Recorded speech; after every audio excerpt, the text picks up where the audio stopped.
നമ്മുടെ സ്കൂളുകളിലും നമ്മുടെ കോളേജുകളിലും നമ്മളെ പഠിപ്പിക്കാൻ വിട്ടുപോകുന്ന ഒരു വിഷയമാണ് പേഴ്സണൽ ഫിനാൻസ് എന്ന് പറയുന്നത്. ഈ ഒരു പേഴ്സണൽ ഫിനാൻസിനെ കുറിച്ചുള്ള ധാരണ പലപ്പോഴും വിദ്യാർത്ഥികളിൽ ഇല്ലാത്തതുവഴി അവർ പരാജയപ്പെടുന്ന ഒരു വിഷയം എന്ന് പറയുന്നത് മണി മാനേജ്മെന്റിന്റെ കാര്യത്തിലാണ്. അതെ, നമ്മൾ ഏറ്റവും കൂടുതൽ ശ്രദ്ധിക്കേണ്ട ഒരു കാര്യമായ മണി മാനേജ്മെന്റ് എന്തുകൊണ്ടോ നമ്മുടെ സ്കൂളുകളിലോ അല്ലെങ്കിൽ ഹൈസ്കൂളുകളിലോ കോളേജുകളിലോ ഒരു വിഷയമാക്കി പഠിപ്പിക്കുന്നില്ല എന്നത് ഒരു വിരോധാഭാസമാണ്. തീർച്ചയായും മണി മാനേജ്മെന്റിന്റെ ബാലപാഠങ്ങൾ നമ്മൾ ഉൾക്കൊള്ളണം. നമ്മൾ അതിനെക്കുറിച്ച് ധാരണ ഉള്ളവരായിരിക്കണം നമ്മുടെ ചെറുപ്പം തൊട്ട് തന്നെ. ഇന്ന് ഞാൻ നിങ്ങളോട് പറയാൻ പോകുന്നത് മണി മാനേജ്മെന്റിന്റെ 10 ടിപ്പുകളാണ്. അതെ, നിങ്ങളൊരു കോളേജ് വിദ്യാർത്ഥിയാണെങ്കിൽ, അല്ലെങ്കിൽ നിങ്ങൾ ജസ്റ്റ് കരിയർ സ്റ്റാർട്ട് ചെയ്ത ഒരാളാണെങ്കിൽ, നിങ്ങൾ ശമ്പളം വാങ്ങി തുടങ്ങുന്ന ഒരാളാണെങ്കിൽ തീർച്ചയായും നിങ്ങൾ ഈ വീഡിയോ കണ്ടിരിക്കണം. കാരണം എങ്ങനെയാണ് പ്രോപ്പറായിട്ട് മണി മാനേജ്മെന്റ് ചെയ്യുന്നത്, അത് ചെയ്തില്ലെങ്കിൽ എന്തൊക്കെ അബദ്ധങ്ങളിലേക്കാണ് നമ്മൾ ചെന്ന് ചാടുന്നത്, നമുക്കെങ്ങനെ സേഫായി ഒരു ഫിനാൻഷ്യൽ ലൈഫ് മുന്നോട്ട് കൊണ്ടുപോകാൻ പറ്റും എന്നിങ്ങനെയുള്ള ചില കാര്യങ്ങളാണ് ഞാൻ നിങ്ങൾക്ക് പറഞ്ഞു തരാൻ പോകുന്നത്. അതെ, മണി മാനേജ്മെന്റിന്റെ 10 ടിപ്പുകൾ. ഫ്രീഡം ആപ്പ് പേഴ്സണൽ ഫിനാൻസ് ചാനലിന്റെ മറ്റൊരു വീഡിയോയിലേക്ക് ഏവർക്കും സ്വാഗതം. ഞാൻ അവിനാശ്.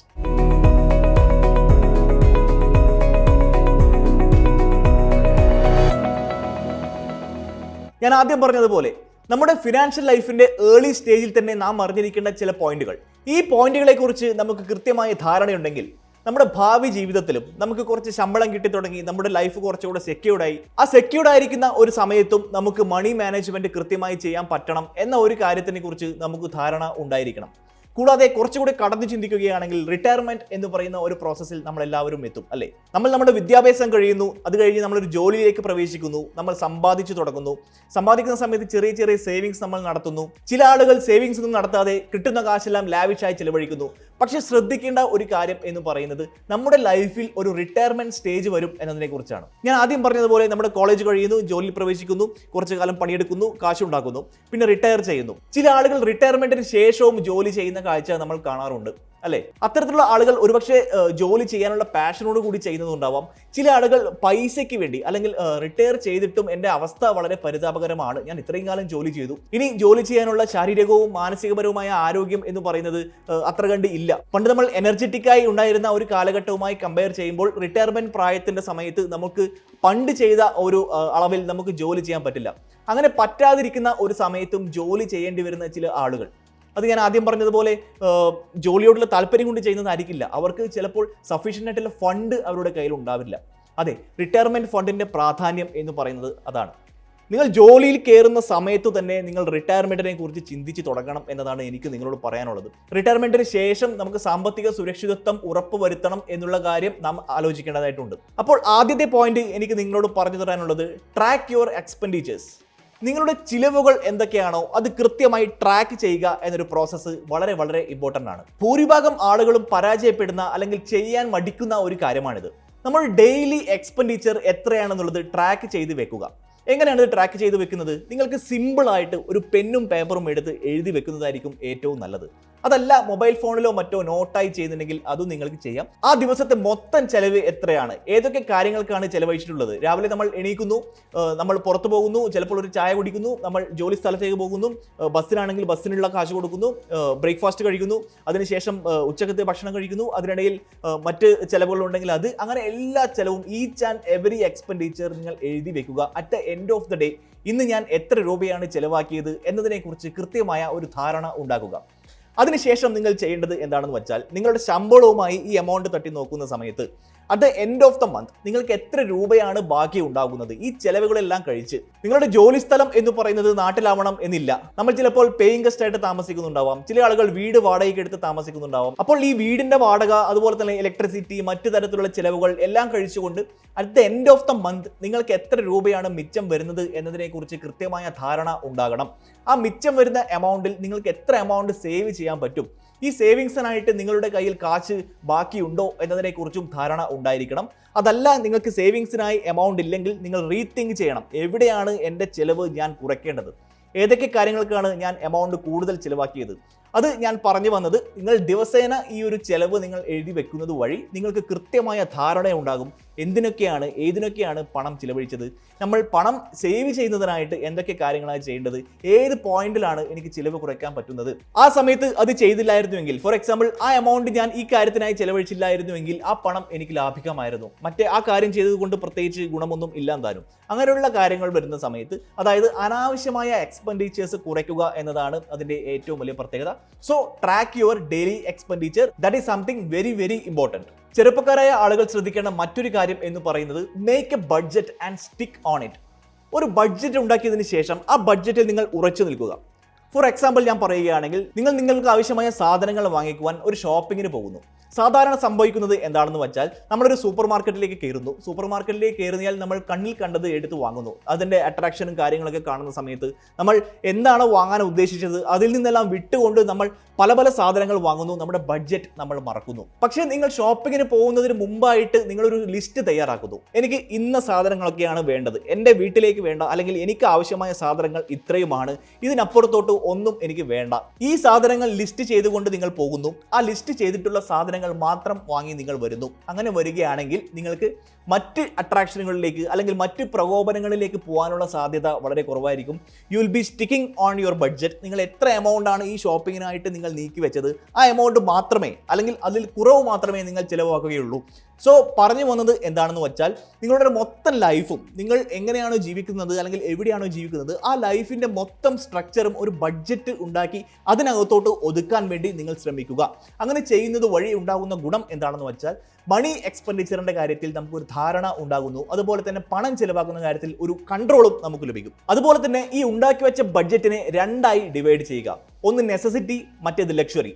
നെസസിറ്റി എന്ന് പറയുന്നത് ഫുഡ്, അതുപോലെ തന്നെ നമ്മൾ ഡെയിലി കമ്മ്യൂട്ടേഷൻ, നമ്മൾ ജോലിക്ക് പോകുന്ന ആളാണെങ്കിൽ ഡെയിലിയുള്ള യാത്രക്കുള്ള ചിലവ്, അല്ലെങ്കിൽ കോളേജിൽ പോകുന്ന ഒരു വിദ്യാർത്ഥിയാണെങ്കിൽ ആ കോളേജിൽ പോകേണ്ട ചിലവ്, അതുപോലെ തന്നെ മറ്റ് അത്യാവശ്യ കാര്യങ്ങൾ, ഏറ്റവും പ്രധാനപ്പെട്ട ഇപ്പോൾ സ്റ്റുഡൻസിനെ സംബന്ധിച്ചിടത്തോളം പഠന സംബന്ധമായ കാര്യങ്ങൾക്ക് ആവശ്യമായ ചിലവുകൾ ഉണ്ടാകും. അത്തരത്തിലുള്ള ചിലവുകൾ ഇതെല്ലാം നെസസിറ്റിയാണ്. ഇനി അതല്ല, നിങ്ങളൊരു ലക്ഷറി ഹോട്ടലിൽ പോയി ഭക്ഷണം കഴിക്കാൻ ആഗ്രഹിക്കുന്നു, അല്ലെങ്കിൽ നിങ്ങൾക്കൊരു സിനിമ കാണണം എന്ന ആഗ്രഹം ഉണ്ടാകുന്നു, ഇതെല്ലാം ലക്ഷറിയാണ്. അപ്പോൾ നിങ്ങൾ നെസസിറ്റിയും ലക്ഷറിയും രണ്ടായി തരംതിരിച്ച് ആ തരംതിരിക്കലിന് കണക്കായി നിങ്ങൾ ബഡ്ജറ്റ് അലോക്കേറ്റ് ചെയ്യുക. അങ്ങനെ ചെയ്യുന്നത് വഴി ഉണ്ടാകുന്ന ഗുണം എന്താണെന്ന് വെച്ചാൽ, നിങ്ങൾക്ക് കൃത്യമായിട്ട് നിങ്ങളുടെ പ്ലാനിങ് നടക്കും. അതുപോലെ തന്നെ at the end of the month നിങ്ങൾക്ക് കഷ്ടപ്പെടേണ്ട ആവശ്യവും ഉണ്ടാകില്ല. അപ്പോൾ ബഡ്ജറ്റിൻ്റെ കാര്യം നമ്മൾ പറഞ്ഞു, ബഡ്ജറ്റ് ഉണ്ടാക്കുന്നതിൻ്റെ ആവശ്യകതയും നമ്മൾ സംസാരിച്ചു. അടുത്ത കാര്യം നിങ്ങൾ ചെയ്യേണ്ടത് ഒരു സേവിങ്സ് അക്കൗണ്ട് ഉണ്ടാക്കുക എന്നതാണ്.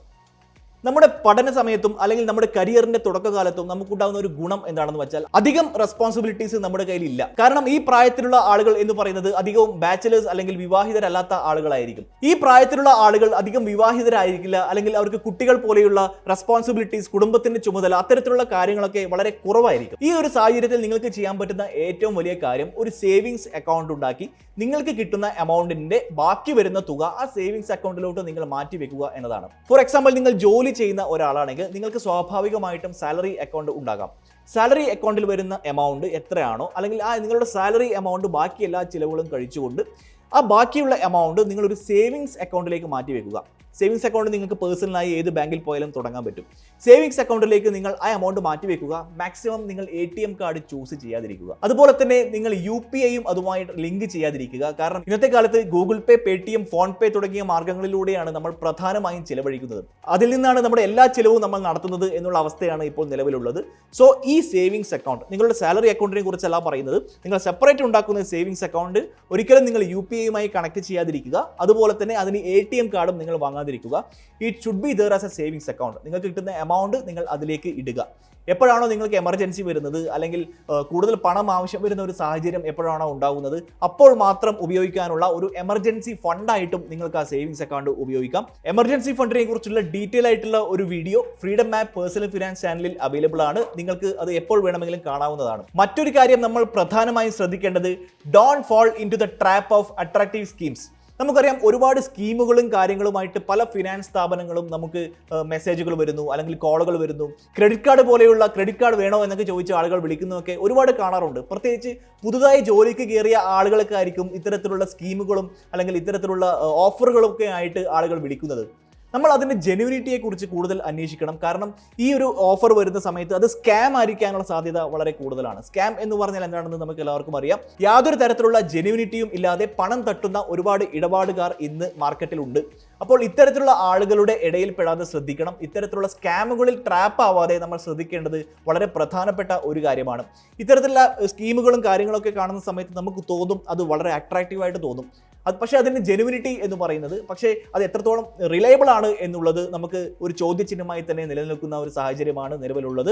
സോ അതിനെക്കുറിച്ച് കൃത്യമായി അവെയർ ആയിരിക്കുക. അതിനെക്കുറിച്ച് നിങ്ങൾ ടേക്ക് കെയർ ചെയ്യണം എന്നുള്ളത് വളരെ നിർബന്ധമായുള്ള ഒരു കാര്യമാണ്. മറ്റൊരു പ്രധാനപ്പെട്ട കാര്യം നാം പ്രാക്ടീസ് ചെയ്യേണ്ടത് സ്റ്റാർട്ട് ഇൻവെസ്റ്റിംഗ് എന്നുള്ളതാണ്. ഇൻവെസ്റ്റ്മെന്റിനെ കുറിച്ച് നമുക്ക് എല്ലാവർക്കും അറിയാം. മ്യൂച്വൽ ഫണ്ട് പോലെയുള്ള കാര്യങ്ങൾ, അല്ലെങ്കിൽ പബ്ലിക് പ്രോവിഡന്റ് ഫണ്ട് പോലെയുള്ള ഇൻവെസ്റ്റ്മെന്റ് ഓപ്ഷൻസ്, അല്ലെങ്കിൽ ഒരുപാട് പോസ്റ്റ് ഓഫീസ് സ്കീമുകൾ ഇന്ന് അവൈലബിൾ ആണ്, ബാങ്കുകളുടെ സ്കീമുകൾ ഇന്ന് അവൈലബിൾ ആണ്. അപ്പോൾ ഏതെങ്കിലും ഒരു ഇൻവെസ്റ്റ് നിങ്ങൾ ചൂസ് ചെയ്ത്, ഏതെങ്കിലും ഒരു ഇൻവെസ്റ്റ്മെന്റ് സ്കീം നിങ്ങൾ ചൂസ് ചെയ്ത് അതിൽ നിങ്ങൾ ഇൻവെസ്റ്റ് ചെയ്യാൻ തുടങ്ങുകയാണെങ്കിൽ നിങ്ങൾക്ക് ഭാവിയിൽ പ്രായം ചെല്ലുന്ന സമയത്ത് അതിന്റെ ഒരു ഗുണം ഉണ്ടാകുമെന്ന കാര്യത്തിൽ യാതൊരു സംശയവുമില്ല. നിങ്ങളുടെ വരുമാനത്തിന് കണക്കായിട്ടുള്ള ഒരു ഇൻവെസ്റ്റ്മെന്റ് ഓപ്ഷൻ നിങ്ങൾ തിരഞ്ഞെടുത്ത് ഇൻവെസ്റ്റ് ചെയ്യാൻ തുടങ്ങുന്നത് വളരെ നല്ല ഒരു ഓപ്ഷൻ ആയിരിക്കും. പ്രാക്ടീസ് സെൽഫ് കൺട്രോൾ എന്നുള്ളതാണ് മറ്റൊരു പ്രധാനപ്പെട്ട കാര്യം. സെൽഫ് കൺട്രോൾ എന്ന് ഉദ്ദേശിക്കുന്നത് നിങ്ങൾ ഒരു ഷൂ വാങ്ങിക്കാൻ പോകുന്നു. നിങ്ങൾ ഷൂ വാങ്ങിക്കാൻ പോകുമ്പോൾ നിങ്ങൾ കാണുന്നത് ഒരു നൈക്കിയുടെ ഒരു 5000 രൂപയുടെ ഷൂ ആണ്. അപ്പോൾ നിങ്ങൾക്ക് തോന്നുന്നു അത് വാങ്ങിച്ചു കളയാം. പക്ഷേ നിങ്ങൾക്ക് ഒരു 1000 രൂപയുടെ ഷൂ വാങ്ങിക്കാനുള്ള ഓപ്ഷനും ഇപ്പുറത്തുണ്ട്. അപ്പോൾ നിങ്ങൾ 1000 രൂപയുടെ ഷൂ വാങ്ങിച്ചാൽ ആ ഷൂ വാങ്ങിക്കുക എന്നൊരു പർപ്പസ് തീർന്നു. നിങ്ങൾക്ക് 1000 രൂപയെ മാത്രമേ അതിന് ചിലവായുള്ളൂ എന്ന് നിങ്ങൾക്ക് വിചാരിക്കാം. ഇൻസ്റ്റഡ് നിങ്ങൾ ഈ ഒരു നൈക്കിയുടെ 5000 രൂപയുടെ ഷൂ വാങ്ങിക്കുകയാണെങ്കിൽ നിങ്ങൾ 5000 രൂപ അതിനായിട്ട് ചിലവഴിക്കുകയാണ് എന്ന് നിങ്ങൾ ഓർക്കണം. അപ്പോൾ ഈ സെൽഫ് കൺട്രോൾ നിങ്ങൾക്കുണ്ടെങ്കിൽ, ഇത്തരത്തിലുള്ള പ്രലോഭനങ്ങളിൽ വീഴാതിരിക്കാനുള്ള ഒരു കൺട്രോൾ നിങ്ങൾക്കുണ്ടെങ്കിൽ തീർച്ചയായും നിങ്ങൾക്ക് വലിയൊരു എമൗണ്ട് തന്നെ ലൈഫിൽ സേവ് ചെയ്യാൻ പറ്റുമെന്ന കാര്യത്തിൽ യാതൊരു സംശയവുമില്ല. ടാക്സസുകളെ കുറിച്ച് ധാരണ ഉണ്ടായിരിക്കുക. നമ്മൾ കൊടുക്കുന്ന നികുതികളെ കുറിച്ച് ധാരണ ഉണ്ടായിരിക്കുക. ലേൺ അബൌട്ട് ദ ടാക്സസ് എന്നുള്ളതാണ് ഏറ്റവും വലിയ മറ്റൊരു പോയിന്റ്. നമുക്ക് സാലറി ലഭിക്കുമ്പോൾ നമുക്കറിയാം ഒരു എമൗണ്ട് ടാക്സിലേക്ക് പോകുന്നു. പക്ഷേ പല ആളുകളും ചെയ്യുന്നത് എന്താണെന്ന് വെച്ചാൽ എത്രയാണ് എമൗണ്ട് ടാക്സിലേക്ക് പോകുന്നത്, അല്ലെങ്കിൽ ഒരു മാസം എത്ര എമൗണ്ട് ഞാൻ ടാക്സായി കൊടുക്കുന്നുണ്ട്, അതിൻ്റെ കാര്യങ്ങൾ എന്തൊക്കെയാണ്, അത് ഏതൊക്കെ രീതിയിലാണ് ഡിവൈഡ് ചെയ്യപ്പെടുന്നത്, അങ്ങനെ ധാരണയൊന്നും അധികം ആളുകൾ വെച്ച് പുലർത്താറില്ല. പക്ഷെ അങ്ങനെ ചെയ്യരുത്. കാരണം കൃത്യമായിട്ട് ടാക്സ് കൊടുക്കുന്ന എമൗണ്ടിനെ കുറിച്ച് കൃത്യമായ ധാരണ ഉണ്ടായിരിക്കണം. അങ്ങനെയാണെങ്കിൽ മാത്രമേ അത് നല്ലൊരു ഫിനാൻഷ്യൽ ഡിസിപ്ലിനിലേക്ക് നമ്മളെ കൊണ്ടുവരികയുള്ളൂ. ഫോക്കസ് ഓൺ യുവർ ഹെൽത്ത് എന്നതാണ് മറ്റൊരു പോയിന്റ്. നമ്മുടെ ആരോഗ്യം എപ്പോഴും നമ്മുടെ അസറ്റാണ്, അല്ലേ? നമുക്ക് ആരോഗ്യമുണ്ടെങ്കിൽ മാത്രമേ നമുക്ക് ജോലി ചെയ്യാനുള്ള എല്ലാ കാര്യങ്ങളും ഉണ്ടാകൂ.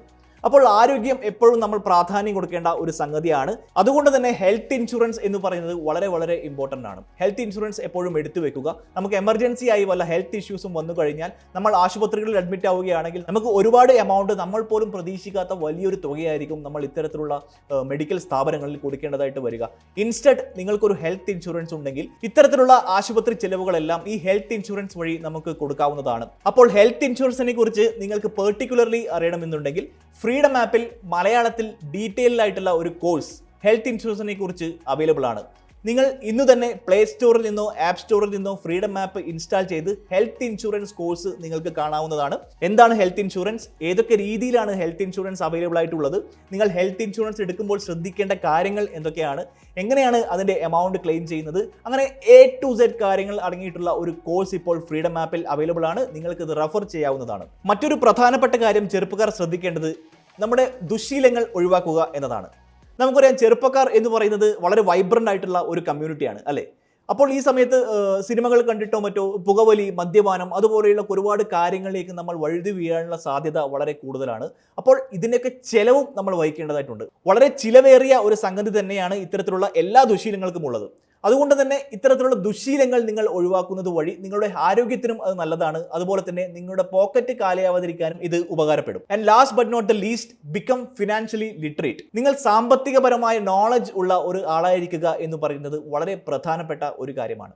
ഞാൻ മുകളിൽ പറഞ്ഞ എല്ലാ പോയിന്റുകളും സാധൂകരിക്കുന്ന രീതിയിൽ നിങ്ങൾക്ക് കൃത്യമായിട്ട് ഫിനാൻഷ്യൽ ഡിസിപ്ലിൻ ഉണ്ട്, അതുപോലെ തന്നെ ഫിനാൻഷ്യൽ നോളജ് ഉണ്ട് എങ്കിൽ വളരെ മികച്ച രീതിയിൽ തന്നെ നിങ്ങൾക്ക് നിങ്ങളുടെ ഫിനാൻസ് കൺട്രോൾ ചെയ്യാൻ പറ്റും. അതുകൊണ്ട് തന്നെ നിങ്ങൾക്ക് ഫിനാൻഷ്യൽ കാര്യങ്ങളിൽ ബെറ്റർ ഡിസിഷൻ എടുക്കാൻ പറ്റും എന്നത് വളരെ വളരെ പ്രധാനപ്പെട്ട ഒരു കാര്യമാണ്. അപ്പോൾ യങ് അഡൾട്ട്സിനായുള്ള 10 ഫിനാൻഷ്യൽ ടിപ്പുകളെ കുറിച്ചാണ് നമ്മൾ ഇന്ന് ഇവിടെ സംസാരിച്ചത്.